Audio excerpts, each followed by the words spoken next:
Bonjour mes gens. Bon ben c'est les tailles, hein, ça continue, hein, ça va. Bon le temps, un coup il fait bien, un coup c'est triste, mais bon, on fait avec. Il fait pas trop froid, on peut quand même profiter d'aller dehors. Donc mes gens, ce coup-ci je vais vous faire, comme on est en étail, je vais vous faire une salade. La fameuse salade César. Voilà, donc salade César mais au saumon. Parce que salade César, il y en a toutes sortes. Hein, en fait, c'est une base, la sauce César. Après on fait un peu ce qu'on veut. Donc les ingrédients mes gens.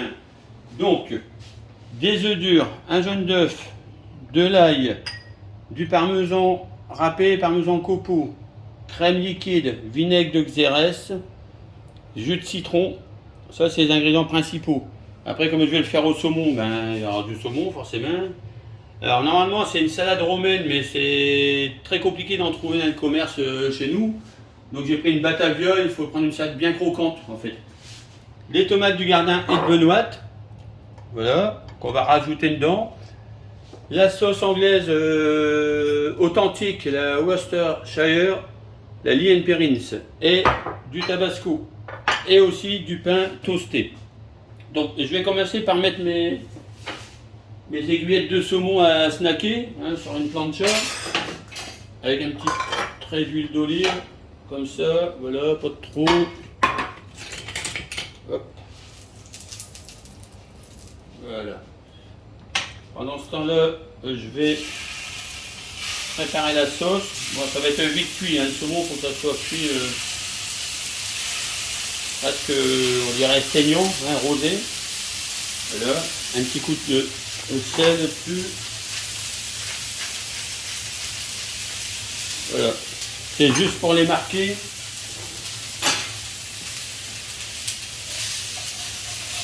Ouais, clac, voilà. On les retourne.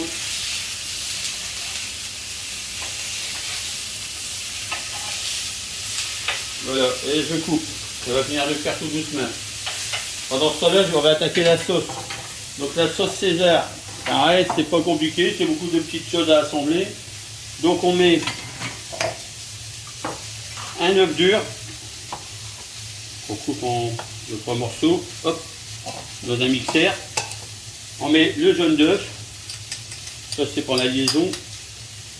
On met du parmesan râpé. Voilà. Je vais d'abord arrêter mon saumon qui va être trop cuit. Voilà. Il faut penser à tout hein, quand on fait la cuisine.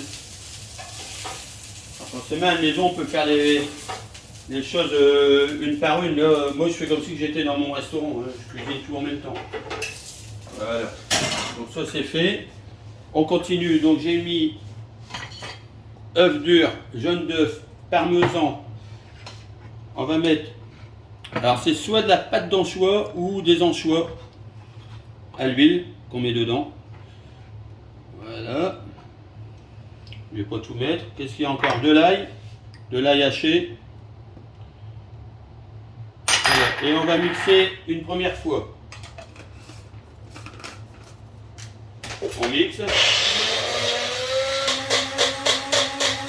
Alors là, déjà, là j'ai mixé une première fois les ingrédients que j'avais mis au début. Voilà, vous voyez, ça fait une belle pâte. Là, on va rajouter le jus de citron et un peu de vinaigre.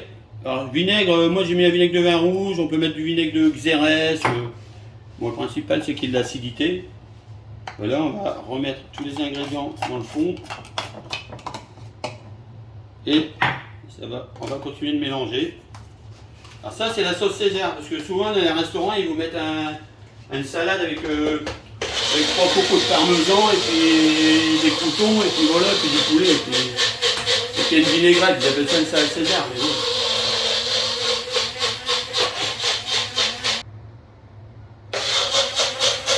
Donc voilà, maintenant là c'est mixé pour la deuxième fois.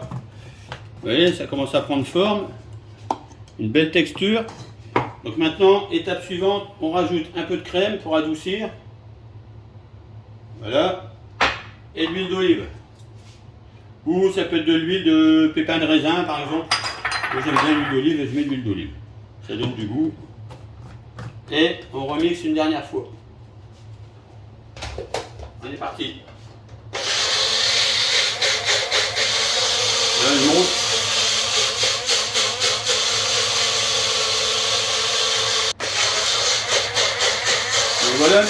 là, on est bon, on va goûter. Alors moi, je le fais avec un petit moulin comme ça, un petit robot comme ça. On peut le faire au mixeur plongeant. Je vais goûter. Allez, on va rajouter le skiras de parmesan, ça fera pas de mal. Voilà. Et on va refinir de le mélanger. Et ça sera bon comme ça. Elle est juste bien.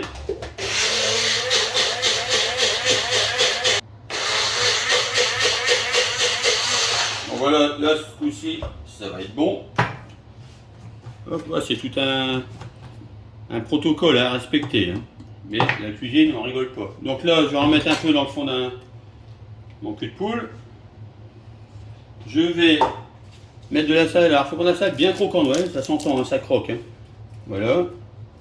Bon, l'idéal, c'était de la salade romaine, mais bon, on n'en trouve pas, c'est un peu compliqué. Donc, ça ira comme ça. Et là, on mélange. Alors, moi, la salade, j'aime bien la mélanger à la main. C'est comme ça que les ingrédients se mélangent le mieux. Alors, forcément, là, c'est pour nous à la maison, mais dans les restaurants, on met des gants hein, pour faire ça. Voilà, vous voyez, comme ça, la sauce se répartit bien sur les feuilles. Je vais me rincer un peu les mains. Voilà. Après, une fois qu'on a fait ça, on passe à l'étape crouton. Donc, j'ai toasté des restes de baguette, hein, ça peut être des restes de tranches de pain, ce que vous voulez. Et on frotte à l'ail. Voilà. Un peu comme les croutons pour la soupe de poisson. Enfin, dans les restaurants qui respectent encore une fois la façon de faire. C'est malheureusement très peu souvent le cas. Ils vous servent une soupe de pichon, puis ils mettent des croutons tout secs avec.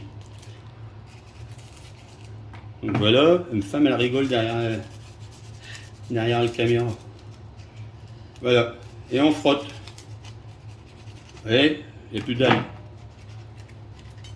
Voilà. Une fois qu'on a fait ça, pour la présentation, moi je vais faire des petites... voilà.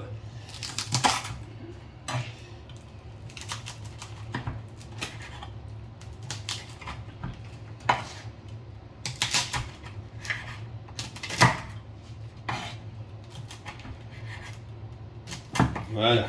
Hop. On va tout emmener côté dressage. Voilà. Et là on va dresser. On va dresser. Donc on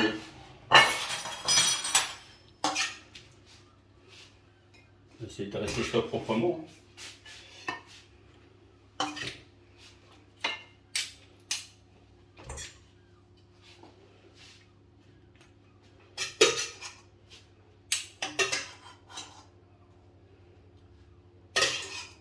Voilà. Hop. On va mettre le saumon. Petites aiguillettes de saumon. C'est sympathique. Une femme, elle a rebave devant l'assiette. Elle aime bien le pichon. Alors, allez, elle est contente, elle a vu sa pichon.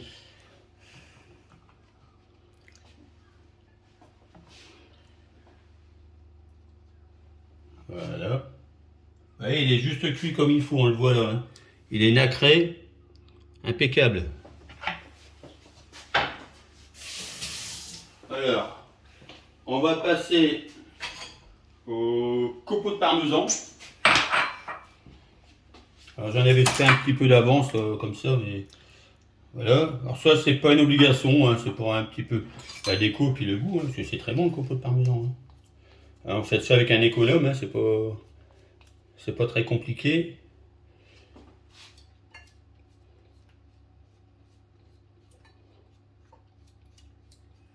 Voilà, on essaye. Hop. On va y rajouter des petits croutons. Des petits croutons frits. Voilà. Et frotter à l'ail. J'insiste grossièrement. Voilà. On va y rajouter une petite tomate du Gardin et de Benoît. On va lui faire plaisir. Hein. Ça, c'est de la vraie bio. Hein. Hop.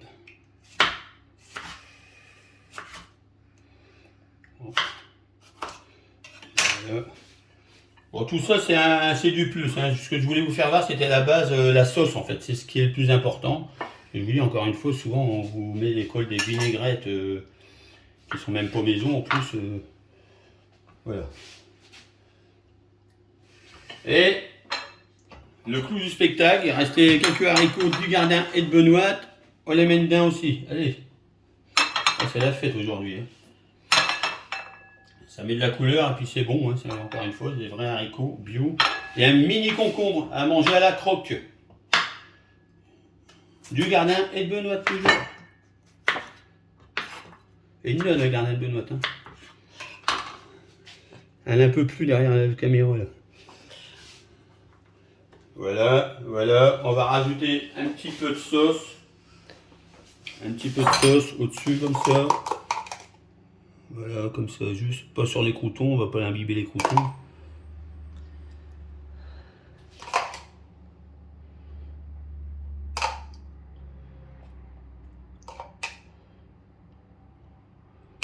Voilà mes gens. Une salade César, on va dire à ma façon, mais avec la base d'origine. Il faut savoir que c'est un cuisinier émigré italien qui a émigré au Mexique.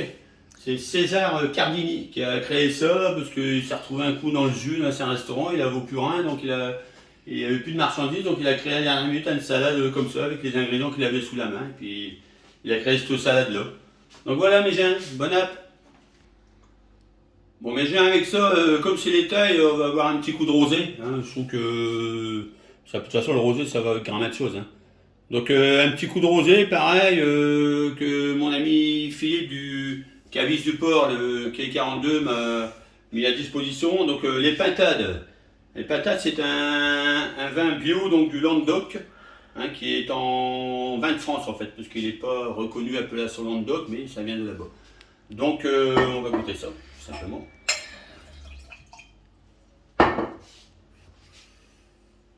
Une belle couleur claire, un petit peu comme la tendance du moment pour les rosés. Au nez, on a beaucoup de fruits. On est sur le... Moi, je ressens la pêche, le melon, un peu de fraise aussi. Ouais, c'est vraiment... J'ai l'impression de sentir une salade de fruits. Et en bouche... Alors tout de suite, on a de la fraîcheur. C'est bien, pour ce genre de plat, c'est ce qu'il faut. La fraîcheur, ça ne veut pas dire froid, hein, c'est le côté frais du vin. Hein. Côté un peu, acidité, mais bonne acidité du vin. Alors en bouche, on arrive, au départ on était sur du melon, de la pêche au nez, et en bouche on est plus sur du fruit rouge. Sur la cerise, la framboise. C'est un rosé qui a beaucoup de matière aussi. Je trouve que c'est intéressant comme rosé parce que c'est pas qu'un rosé de soif, c'est vraiment un rosé pour manger. C'est du vin, quoi, c'est du vrai vin. Hein, parce que souvent on dit ouais le rosé c'est pas du vin, mais si, le rosé c'est du vin. C'est fait avec du raisin, hein, comme les autres vins. Donc voilà mes gens. Ben, à boire avec modération forcément. Et puis dimanche prochain.